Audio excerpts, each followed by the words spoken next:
కక్ష చేత, వృధాతిశయము చేత మనము ఇతరులకు ఏది చేయకూడదు.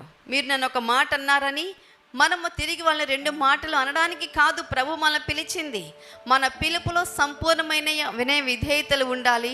అంతేకాదు అంటున్నారు కదా, వినయమైన మనస్సు కలవారై తన కంటే యోగ్యులు ఇతరులు అని మనం గ్రహించాలి. వారు మనకంటే ఆలోచించండి. Because why we need to consider, because they are the image of Christ, they are the image of God.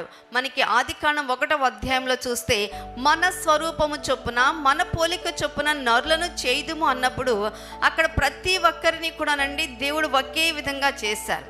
తర్వాత మన సామర్థ్యము కొలది భూమి మీద జన్మించిన తర్వాత కొనసాగే కొలది కూడా మనం మరింతగా సంపాదించుకుంటే సంపాదనా పరులని, జ్ఞానాన్ని పొందుకుంటే జ్ఞానవంతులమని, ఈ విధముగా మన స్థాయి స్థితి అనేది మారుతూ వచ్చింది. కానీ దేవుని దృష్టిలో, దేవుని ఎదుట మనందరము కూడా ఒకటే. కాబట్టి కక్ష చేత, నిరుపయోగమైన క్రియల చేత మనం ఒకరినొకరు తగ్గించుకోకుండా క్రీస్తులో మనందరము కూడా ఉన్నతమైన వారమని గుర్తు చేసుకుని మనందరము కూడా వారిని మనకంటే కూడా యోగ్యులు అని మనం హెచ్చించాలండి.